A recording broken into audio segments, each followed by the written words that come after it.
오순절 날이 이미 이르매 라는 제목으로 우리 하나님의 말씀을 증거하겠습니다. 2019년도 첫 주부터 사도행전을 가지고 계속 강해를 하고 있습니다. 근데 2장만큼 사도행전 본문에서 가장 중요한 본문이 또 있을까 싶을 정도로 2장에 나와 있는 말씀은 너무나도 중요한 내용입니다. 그래서 이 사도행전 2장에 나오는 그 2000년 전에 일어났던 이 사건의 기록이 옛날 사건으로 머물지 않고 오늘 저와 여러분들에게 실제로 성령님의 오심과 함께 임하는 그런 하나님의 놀라운 은혜이자 축복이 되기를 소망합니다. 오순절 날이 이미 이르매. 오늘 2장 본문은 오순절이라고 하는 유대의 3대 절기 중 하나로 시작합니다. 성경에 보면 유월절, 그리고 이 77절 또는 오순절, 그리고 초막절, 이것은 유대의 3대 절기입니다. 레위기에 보면 유대인들은 매년 3번 이 절기를 지키기 위하여 예루살렘에 가야 된다, 그렇게 기록하고 있습니다. 근데 지금 예수님 당시 부활하신 이때 당시에 유대인들은 세계 곳곳에 지금 흩어져 있는 상태였습니다. 그래서 이 절기 때 전국 각각 방방곡곡에서 지금 예루살렘에 모여 있었습니다. 그래서 경건한 유대인들, 경건하지 않으면 또 이 절기를 찾고자 하지도 않았을 것이고 오지도 않았을 건데, 지금 모여 있는 사람들은 굉장히 말씀대로 살아가려고 하는 경건한 사람들이 지금 모여 있다. 성경은 그렇게 배경을 가지고 있습니다. 오순절이라고 하는 것은 그 한자로 오, 다섯, 순, 열흘이라는 것이죠. 그 오순 그러면 50일이라는 뜻입니다. 뭐로부터 50일입니까? 유월절 절기가 지난 안식 다음 날, 6월절 절기의 안식일 다음 날. 그러면 지금 오순절은 언제부터 지금 50일이냐면 6월절이 지난 안식일, 그리고 그 안식일 다음 날은 어떤 날이에요? 예수님이 부활하신 날입니다. 왜냐하면 예수님께서 6월절 때 돌아가신 것을 우리가 알고 있습니다. 6월절이라고 하는 것은 출애굽기를 읽어보시면 유대인들은 이스라엘 백성들은 이집트, 애굽의 압제로부터 약 400년 이상 동안 힘들게 살아가고 있었습니다. 그때 하나님께서 모세라고 하는 사람을 부르셔서 내 백성을 구해내라, 내 백성을 너를 보내서 내 백성을 이집트의 압제로부터 해방시켜 주실 것이다, 그렇게 이제 말씀하셨잖아요. 그래서 모세가 하나님의 권능을 가지고 애굽 땅에 들어가게 됩니다. 그리고 우리가 잘 알고 있듯이 하나님께서 10개의 재앙을 내리시는데 마지막 재앙이 뭐였습니까? 마지막 재앙은 모든 초태생, 처음 나는 것은 다 죽이겠다라고 하는 것입니다. 그래서 이 심판으로부터 면하려면은 양이나 염소를 잡아서 그 피를 문 지방에다가 이렇게 바르는 거예요. 그러면은 죽음의 사자가 이제 모든 처음 난 것을 짐승, 사람 다 포함해서 다 죽이려고 하는 심판을 하려고 할 때 그 피가 있는 곳은 유월, 한자로 pass over, 지나간다 이 말입니다. 그래서 그때부터 이스라엘 백성들은 6월절 절기를 지키게 되었고, 6월절에 있는 달이 첫째 달이 됩니다. 그래서 출애굽기 보면 첫째 달 열 나흘, 14일 저녁부터 15일까지, 그때가 이제 6월절인데 그것을 해마다 지키라고 하나님께서 말씀하셨어요. 왜? 하나님께서 죽음의 사자가 심판을 해야 될 때에 피를 보고 지나간 그 은혜를 기억하라고 하는 것이죠. 예수님께서 이 6월절에 어린 양이 되셨다라고 하는 것은 예수 그리스도의 피 때문에 마땅히 심판받을 수밖에 없는 우리들에게 하나님의 심판이 지나가는 것입니다. 그리고 그 심판은, 우리가 받아야 될 심판은 예수님이 받으셨다는 거예요. 그게 유월절 때 예수님이 돌아가신, 죽으신 이유인 것입니다. 그리고 안식일이 되었고 안식 후 첫날 3일째 되던 날에 주님께서 어떻게 되셨어요? 부활하셨다 이 말이에요. 근데 유대 절기에 안식 후 유월절 절기 기간에 안식일이 지난 그 다음 날이 또 중요한 절기입니다. 어떤 절기냐면은 초실절이라고 불렀어요. 초실절. 초실절은 뭐냐 하면은 보리의 첫 번째 수확을 하나님께 드리는 그런 날입니다.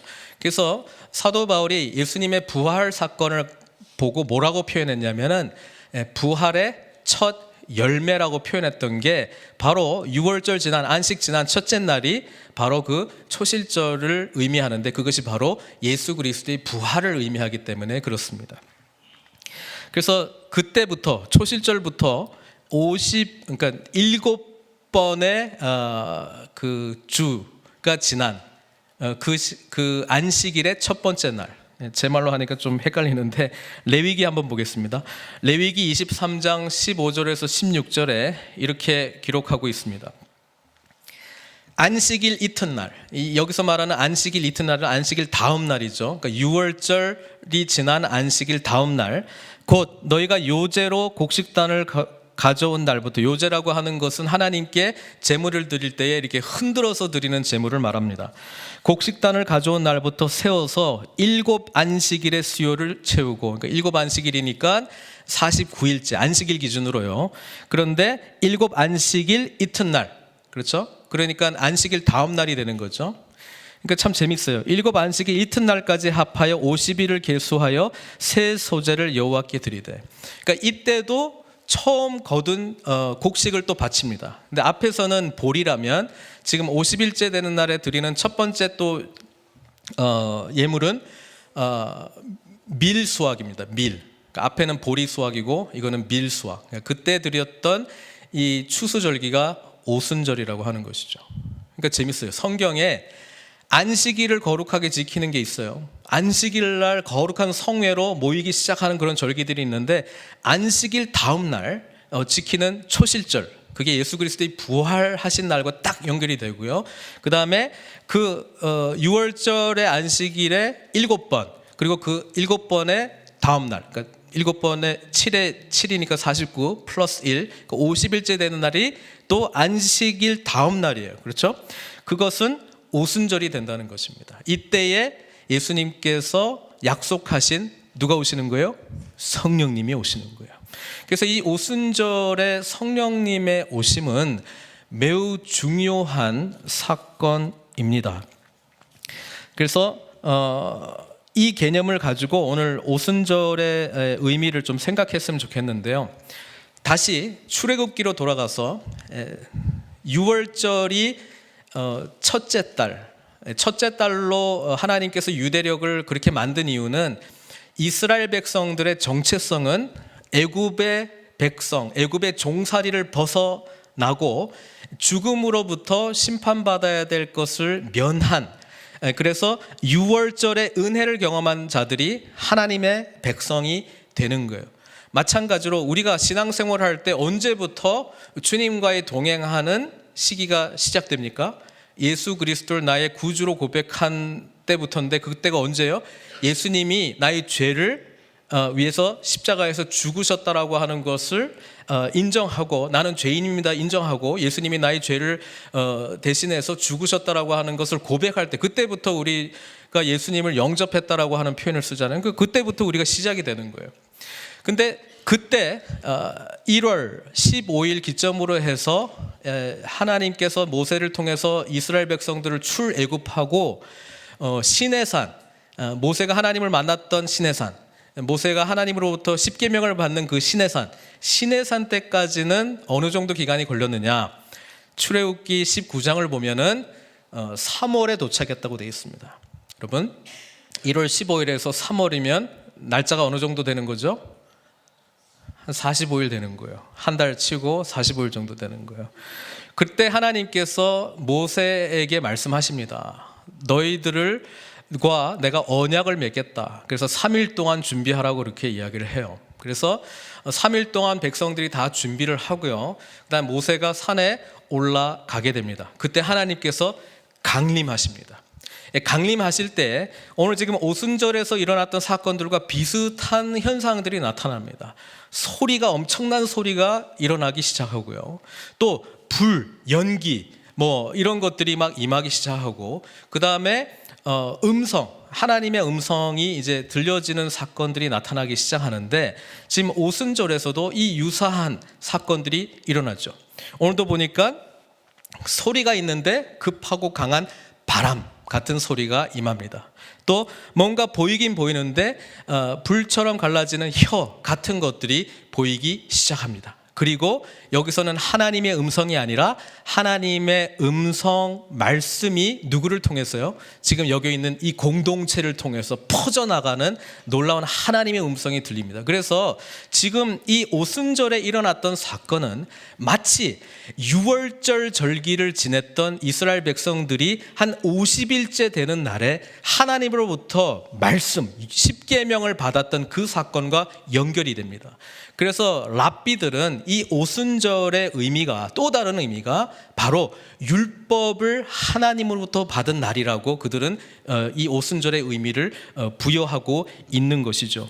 그래서 그렇다 그러면은 구약에 나타난 이 오순절, 율법을 수여하게 되는, 그러니까 출애굽을 하고 마지막 그 유월절의 은혜를 경험하고 이 50일째 되는 날에 십계명을 받고 하나님으로부터 율법을 받고 하나님께서 그들과 언약을 맺는 놀라운 사건, 그래서 너희는 나의 백성이 되고 나는 너희 하나님이 될 것이다 라고 하는 그 놀라운 사건과 지금 예수님께서 부활하시고 승천하시고 지금 오순절에 성령님께서 임하시는 이 사건은 대비가 된다라고 하는 것이죠. 그래서 마치 구약의 백성들이, 이스라엘 백성들이 하나님과 언약 백성이 되었던 것처럼 이제는 성령님의 오심으로, 전에는 돌판을 통해서 10개의 계명을 주신 우리 하나님이시라면 이제는 성령님이 오셔서, 성령님이 오시면 어디에 오시는 거예요? 우리 마음에 오시는 거예요. 마음에 오실 뿐 아니라 거기 사시는 거예요. 그렇죠? 완전히 영원히 거하시는 그런 언약 공동체가 된다는 거예요. 이게 초대교회의 놀라운 은혜라고 하는 것이죠. 근데 이것은 제 이야기가 아니고 이미 성경에서 예언했던 사건입니다. 어디에 예언되어 있습니까? 예레미야 선지자의 새 언약의 말씀과 에스겔 선지자의 말씀을 통해서 이미 예언이 되어 있었죠. 예레미야 31장 31절에서 34절까지 한번 같이 보겠습니다. 같이 읽겠습니다. 여호와의 말씀이니라. 보라, 나를 이르기 내가 이스라엘 집과 유다 집에 새 언약을 맺으리라. 이 언약은 내가 그들의 조상들의 손을 잡고 애굽 땅에서 인도하여 내던 날에 맺은 것과 같이 아니할 것은, 자, 여기서 지금 내가 그들의 조상들의 손을 잡고 애굽 땅에서 인도하여 내던 날에 맺은 언약은 뭔 언약이에요? 시내산 언약. 출애굽기 19장에서 맺은 언약. 출애굽 시켜가지고 시내산에서 그 모세에게 돌판을 통해서 십계명을 주는 그 사건을 지금 말하고 있는 거예요. 그것과 다르다는 거예요. 다른 언약을 주겠다고 지금 말씀하고 있습니다. 계속 읽겠습니다. 내가 그들의 남편이 되었어도, 잠깐만요. 자, 이 말은 뭐냐면 그때 시내산에서 하나님께서 출애굽한 이스라엘 백성들과 맺었던 이 언약은 마치 결혼식에서 남편과 아내가 맺었던 언약과 같은 것이라고 지금 이야기를 하고 있는 거예요. 그러니까 그 언약은 사랑의 언약입니다. 사랑의 언약이요. 남편이 되었어도, 계속해서요, 그들이 내 언약을 어떻게 했다고요? 깨뜨렸습니다. 시내산에서 언약을 맺었지만, 시내산에서 언약은 뭡니까? 십계명 요약하면 뭐예요? 하나님 사랑하고 이웃 사랑하는 거 아니에요? 근데 그 말씀대로 살았다 못 살았다? 못 살았다는 거예요. 그러니까 다 깨뜨려 버렸다 이 말이에요. 여호와의 말씀이니라. 33절 계속. 그러나 그날 후에 내가 이스라엘 집과 맺을 언약은 이러하니 곧 내가 나의 법을 그들의 속에 두며 그들의 마음에 기록하여 나는 그들의 하나님이 되고 그들은 내 백성이 될 것이라. 여호와의 말씀이니라. 돌판에 새긴 언약 말고 이제는 우리의 마음속에, 새긴다는 거예요. 어떻게? 성령님을 통해서. 성령님을 통해서 가능하다라는 거예요. 그러니까 구약 백성은요, 말씀대로 살아가려고 했는데 어떻게 살아갔어요? 인간적인 방법으로 살아가려고 했어요. 자기가 지키려고 했다고요. 근데 그게 돼요, 안 돼요? 안 됩니다. 구약 성경의 이야기는 못 지킨다라고 하는 결론이 나와야 돼요. 그래서 예수 그리스도의 피로 우리의 죄를 다 용서해 주시고, 예수 그리스도의 용서하신 뿐 아니라 하나님의 법을 살아낼 수 있는 능력을 주시는데, 그게 누굴 통해서 오신다고요? 성령님을 통해서 오시는 거예요. 그래서 신앙생활 할 때 성령님을 모르면 신앙생활 할 수가 없어요. 신앙생활 할 때 성령님을 경험하지 못하면 신앙생활 할 수가 없습니다. 구약의 방법으로 할 수밖에 없어요. 최선을 다하는데 결국 실패할 겁니다. 실패한 자기 자신을 처절하게 발견할 거예요. 그래야 십자가가 필요하고요. 그래야 예수님이 필요하고요. 예수님을 통해서 그분의 영이신 성령께서 우리의 마음 가운데, 신비 가운데 새겨진다, 이 말씀입니다. 그 이야기를 해주고 있는 거예요. 계속 읽어보겠습니다. 34절에요. 그들이 다시는 각기 이웃과 형제를 가리켜 이르기를 너는 여호와를 알라 하지 아니하리라. 예. 구약의 방법으로 신앙생활 하려면은 계속 이런 이야기를 한다는 거예요. 여호와를 알라, 여호와를 알라. 말씀을 알아야지, 배워야지, 깨달아야지. 몰라서 안 지키는 거라고 생각합니다. 우리가 몰라서 하나님의 말씀을 안 지키는 게 아니에요. 알아도 못 지키는 게 우리의 처절한 현실이라는 거예요. 죄 가운데 있는 인간은 알아도 못 지키는 거예요. 그래서 성령님을 보내주시겠다고 하는 약속이 예레미야 선지자를 통해서 주신 거예요. 계속 읽겠습니다. 작은 자로부터 큰 자까지 다 나를 알기 때문이라. 성령님이 오시면 우리가 예수님을 알까요, 모를까요? 압니다.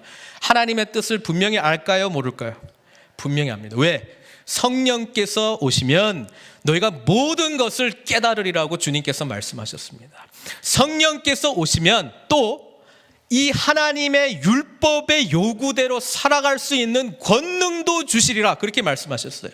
성령께서 오시면 하나님의 뜻대로 순종할 뿐만 아니라 순종할 때 권능까지 주시겠다고 주님께서 약속하셨기 때문이에요. 그래서 오늘날 우리가 신앙생활할 때 힘든 이유는 성령님과의 깊은 교제가 없는 거예요. 성령님을 경험을 하지 못했다는 거예요. 듣기는 들었는데 몰라요. 알지를 못해요. 성령님의 인도하심을 받는 삶이 뭔지를 모르는 거예요. 성령님을 통해서 하시는 기도가 어떤 것인지를 경험을 못해요. 성령님께서 우리를 통해서 깨닫게 해주시는 말씀의 분명한 은혜를 경험하지 못하기 때문에 구약의 방법으로 접근하는 거예요. 구약의 방법으로 접근하면은 어느 정도는 지키지만 늘 좌절감이 있습니다. 기쁨이 있습니다. 기쁨이 없습니다. 그리고 힘듭니다. 자, 계속해서 볼게요. 작은 자로부터 큰 자까지 다 나를 알기 때문이라. 내가 그들의 악향을 사하고 다시는 그 죄를 기억하지 아니하리라. 네, 하나님 편에서 우리 죄를 용서하시겠다고 말씀하셨습니다. 그게 예수 그리스도의 십자가에서 죽으신 은혜 때문에 가능한 거예요. 아시겠죠? 자, 이건 예레미야 선지자가 이야기한 거고, 에스겔 선지자도 또 유사한 이야기를 하셨습니다. 같이 보겠습니다. 에스겔 36장 26절 27절. 자, 같이 읽겠습니다. 시작. 또 새 영을 너희 속에 두고 새 마음을 너희에게 주되 너희 육신에서 굳은 마음을 제거하고 부드러운 마음을 줄 것이며 또 내 영을 너희 속에 두어 너희로 내 율례를 행하게 하리니 너희가 내 규례를 지켜 행할지라. 지금 놀라운 이야기를 하시는 거예요. 새 영을 주시겠대요. 새 마음을 주시겠대요. 그래서 또 내 영을 너희 속에 두어 너희로 내 율례를 행하게 할 것이라고 말씀하셨습니다. 그 영이 누구십니까? 성령님.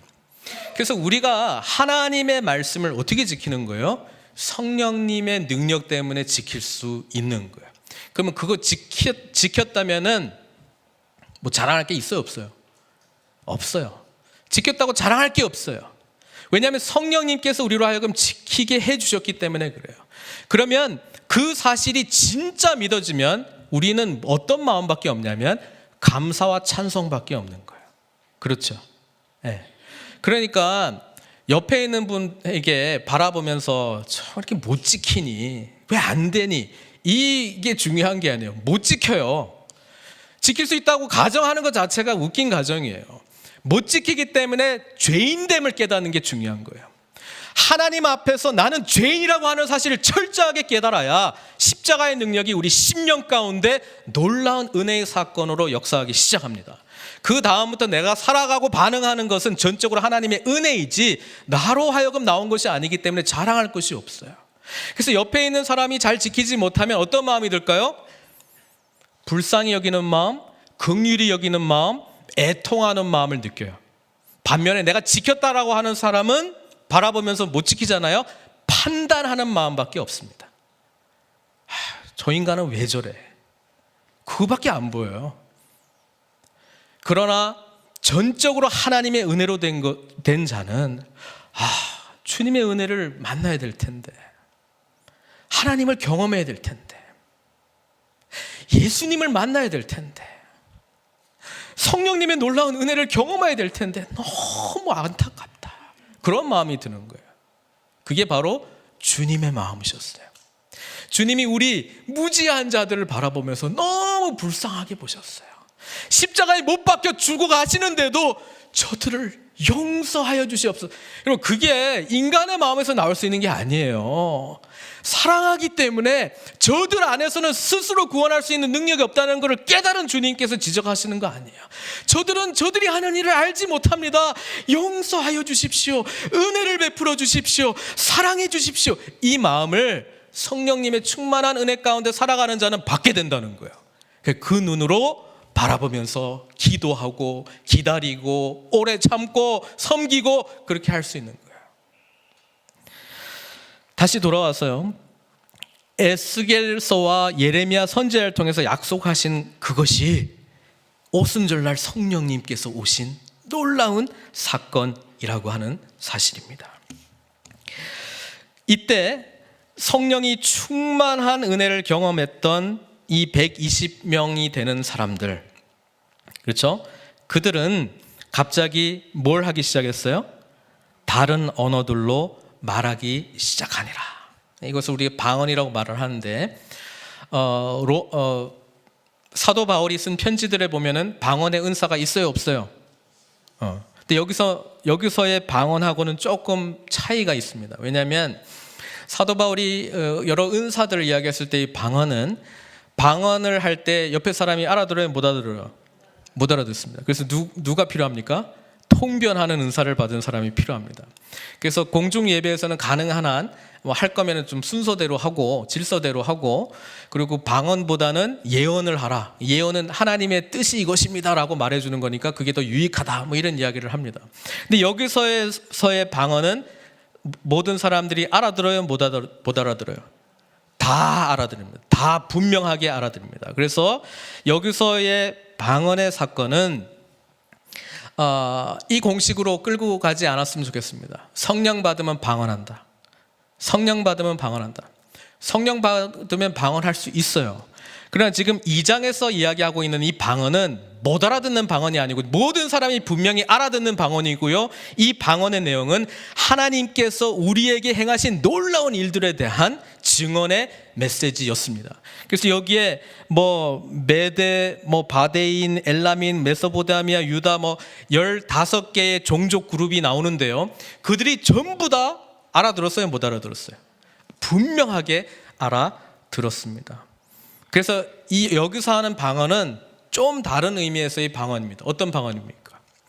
여러분, 많은 학자들이 이 내용을 창세기 11장의 역전이다 이렇게 이야기합니다. 창세기 11장에 어떤 일이 일어났습니까? 바벨탑 사건입니다. 바벨탑 사건. 여러분, 인간이 죄 가운데 타락하기 시작했습니다. 그 타락한 인간들이 한 언어를 썼습니다. 타락한 인간들이 한 언어를 쓰면 뭐 하는 줄 아세요? 하나님을 대적하는 일을 합니다. 왜냐하면 누가 주인이니까. 여러분, 죄는요, 하나님을, 우리 양육팀들은 다 이해할 거예요. 하나님을 무시하는 거예요. 이 세상을 창조하신 왕을 무시하는 거예요. 없는 사람 취급하는 거, 없는 분으로 취급하는 거예요. 무시하고 내 마음대로 살아가는 겁니다. 여러분, 죄의 뿌리는요, 하나님을 완전히 무시하는 겁니다. 하나님이 이 세상을 다 창조하셨고 우리에게 놀라운 하나님의 뜻과 계획이 있는데요, 하나님을 무시해버리고 살아가니까 인간이 스스로 의미를 자꾸 찾기 시작하는데, 우리 인간은 타락한 죄밖에 없기 때문에 그 목적과 방향은 전부 누구를 위한 목적이겠어요? 그렇죠. 자기 잘 먹고 잘 살라고, 조금 확장하면 우리 가족 잘 먹고 잘 살라고, 그 정도입니다. 그게 왕을 몰아낸 자의 모습이죠. 반면에 왕이신 하나님을 모시고 그분의 통치 아래서 살아가는 자는 누구의 유익을 구하게 돼 있어요? 네, 하나님께서 원하시는 것을 구하게 돼 있는데, 하나님은요, 우리 모두가 복된 자의 삶을 살아가기를 원하시는데, 어떻게 해야 복된 자의 삶을 살아갑니까? 하나님의 통치를 받아야 복된 자의 삶을 살아갈 수 있는 것이잖아요. 그러니까 복음의 메시지를 전하기를 원하시고, 또 하나님께서 우리를 얼마나 사랑하시는가, 그 사랑의 은혜를 받은 자로서 이웃을 섬기는 자의 삶을 살아가는 것을 원하겠죠. 그렇죠. 자, 바벨탑 사건이 이겁니다. 모든 언어가 다 통했어요, 그때는요. 근데 죄가 있어요. 그리고 하나님은 무시했어요. 그래서 하나님을 무시한 자들이 할 수 있는 최고의 일은 우리가 쌓자, 크게 만들자, 높이 쌓자. 그래가지고 하나님 없어도 살 수 있어요. 하나님 당신보다 우리가 위대해요. 내 인생의 주인은 나입니다. 이 메시지를 전하면서 살자, 그 말이거든요. 그 말이에요. 그래서 하나님께서 그 바벨탑의 그 악행을 바라보고 하나님께서 긍휼을 베푸시사 그 악행이 지연되도록 하기 위해서 우리 언어를 혼잡케 했다, 그렇게 되어 있습니다. 그러니까 그때부터 지금 다양한 언어가 지금 된 거예요. 그래서 뭐 영어 선생님, 뭐 스페니시 선생님들이 다 먹고 사는 거죠. 그때부터. 어쨌든 언어가 혼잡이 됐는데, 성령님께서 임하시니까요, 다른 언어 그룹들이 모였는데요, 전부 다 알아듣기 시작합니다.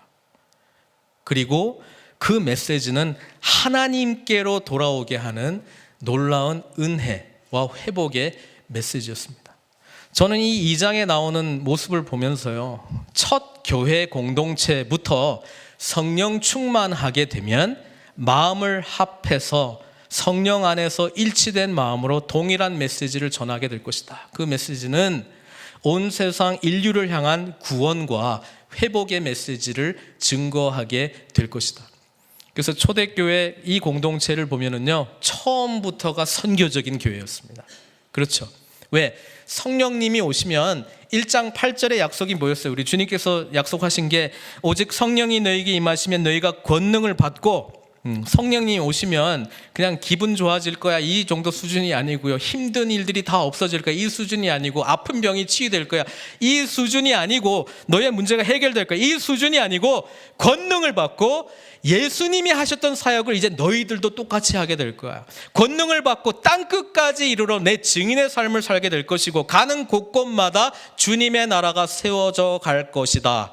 그게 바로 성령님의 오심과 함께 일어나는 일입니다. 그렇죠? 그래서 오늘 이 본문의 말씀을 통해서 사람들이 이 전국 방방곡곡에서 찾아왔던 유대인들뿐 아니라 이방인들조차 이 놀라운 사건을 바라보면서 11절에 이렇게 이야기해요. 우리가 각 언어로 하나님의 큰 일을 말함을 듣는도다, 이렇게 이야기를 하면서 12절에 이르되 이 어찌된 일인가, 이 어찌된 일인가.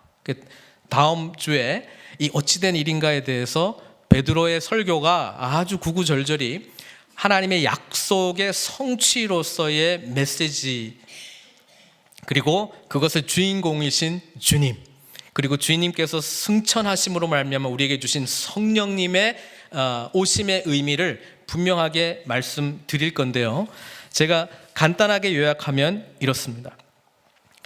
이 어찌된 일인가? 아까도 잠깐 말씀드렸지만 시내산에서 하나님과 이스라엘 백성들, 출애굽한 이스라엘 백성들이 언약 백성이 되었던 것처럼 똑같이 오순절에 성령님이 오셔서 구약의 돌에 새긴 율법이 아니고 마음에 새긴 하나님의 영의 율법, 말씀으로 말미암아 우리가 새로운 언약 공동체가 된 것을 이야기합니다. 그 새로운 언약 공동체가 뭐냐 하면 위대한 하나님의 교회입니다. 바로 저와 여러분들이라고 하는 사실입니다. 그래서 이 몸된 교회는 목적과 방향이 생겼어요. 이 목적과 방향은 다른 것이 아니라 교회는 그리스도의 몸이잖아요. 그러니까 우리는 그리스도의 몸으로서 예수님께서 이 땅에 부활하시고 승천하시기 전에 하셨던 사역을 이제는 주님께서 승천하셔서 그 통치를 하시는데, 이 통치는 지금 사도행전 2장에 나오는 사람들의 통치뿐 아니라 앞으로 부활하신 주님을 온전히 믿는 모든 세대에 걸친 사람들, 모든 민족들 다 통틀어서 주님께서 통치하시는 시대가 열린 거예요. 전에는 갈릴리하고 유대 땅에서 주님께서 계신 곳에서만 주님의 통치와 하나님 나라가 임했다면, 이제는 승천하신 주님께서 성령님을 그냥 불어 넣으셨기 때문에 예수 그리스도를 구주로 고백하는 성령 공동체를 통해서 주님의 사역이 이제 계속적으로 이루어진다라고 하는 놀라운 은혜의 시대를 우리가 살아가는 거예요. 그래서 교회는 성령 공동체입니다. 그래서 성령 공동체인 교회는 주님께서 하신 사역을 계속 이어가게 되어 있습니다. 주님께서 하신 사역이 뭡니까?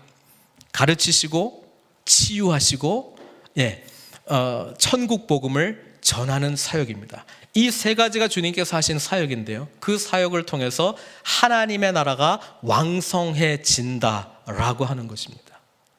자, 이거 너무나도 잘 아는 건데요, 문제는 뭐냐 하면 교회 생활하다 보니까 이걸 잊어버렸어요. 교회 생활 오다 보니까 뭐 불편한 사람도 있고, 뭐 하기 싫은 일도 하라 그러고, 뭐 맡기 싫은데 뭐 맡으라 그러고, 뭐 와보니까 뭐 마음에 안 든 것도 많고, 뭐 이런 거 막 중요하게 생각하다 보니까 또 내 삶도 막 뭐 힘든 일도 많아요. 뭐 가정적인 일도 있고, 뭐 재정적으로 힘든 것도 있고, 뭐 회사에 나가가지고 뭐 겪고 있는 일도 있고, 이런 모든 것들이 일어나기 시작하니까 우리 마음밭이 하나님의 말씀이 온전히 심겨지고, 그래서 30배, 60배, 100배의 결실을 맺어지는 옥토밭이 되지 않고 가시떨기, 뭐 돌짝밭, 잠깐 말씀 받을 땐 아멘 기쁘기는 하는데 뿌리가 없어가지고 열매를 맺지 못하는 그런 상태로 계속 가다 보니까 뭘 잊어버려요? 교회가 도대체 뭐 하는 것인가를 잊어버려요. 주님 사역했는데 주님 사역과 아무 상관없는 교회 생활을 하기에 이르렀습니다.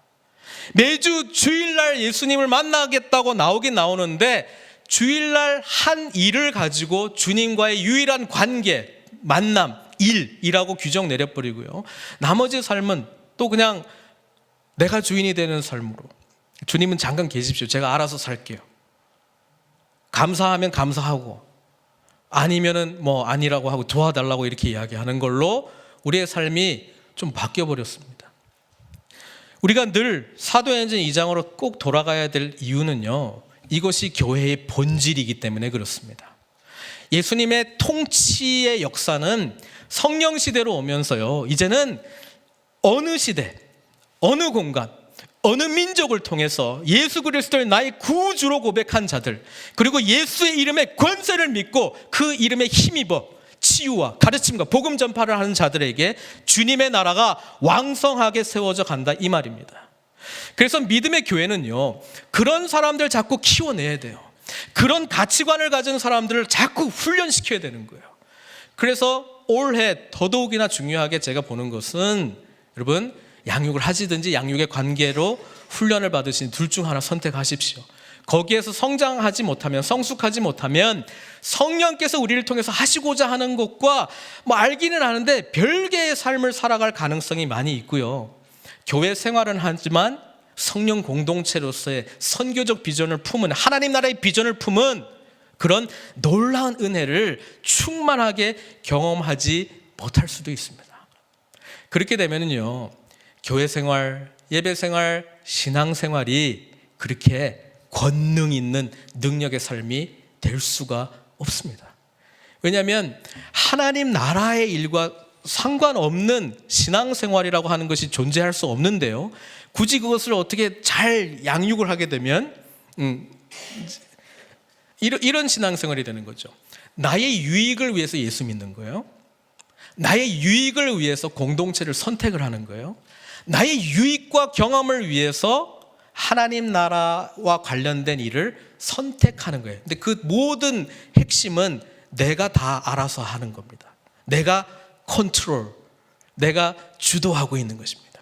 신앙생활은요, 내가 주도하는 것이 아니고요, 주님의 통치 아래 그분의 나라의 백성으로 살아가는 것임을 우리가 자각하고 있다면 우리는 성령님의 오심을 사모하는 것이 어떤 것인가에 대한 분명한 인식이 있어야 됩니다.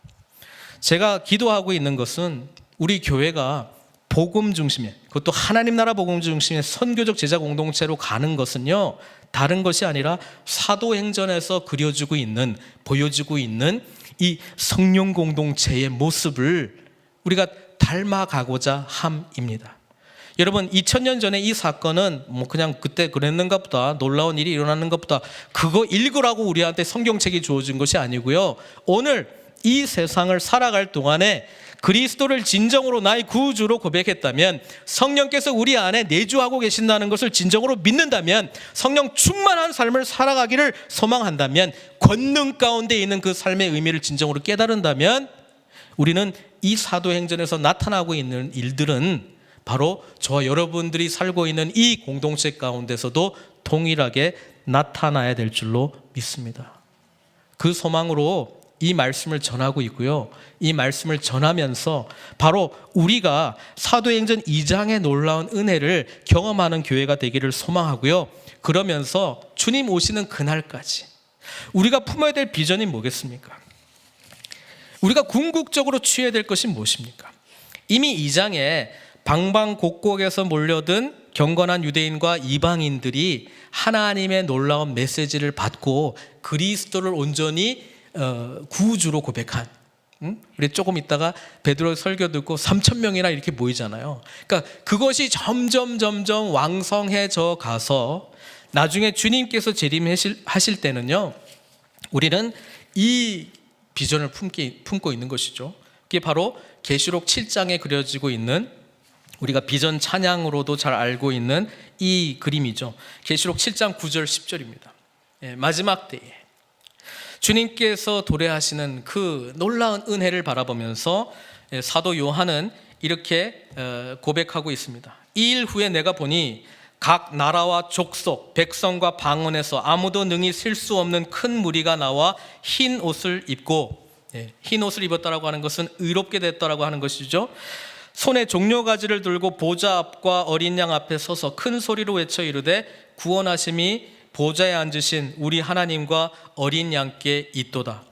이것은 하나님의 은혜 가운데 들어오게 된 구원받은 자들이, 여기서 보니까 각 나라와 족속, 백성, 방언, 모든 민족들이 다 주님 앞에 모여 그분을 경배하고 구원하심이 어린 양과 하나님께 있도다 라고 하는 온전한 예배의 모습으로 이 계시록이 마지막 하나님 나라의 완성의 그림을 우리들에게 보여주고 있는 것입니다. 사도행전 2장에 3,000명으로 시작했어요. 지금 2000년이 지난 이 시점에 전 세계, 지금 온 인류의 숫자를 다 생각해 보면 엄청나게 많은 사람들이 예수 그리스도를 믿고 있습니다. 그러나 이 하나님의 비전은 계속 오늘도 내일도 이어져 갈 것이고요, 바로 이 소망을 믿음으로 받아들이는 저와 여러분들을 통해서 온전히 세워질 줄 믿습니다. 함께 같이 기도하겠습니다.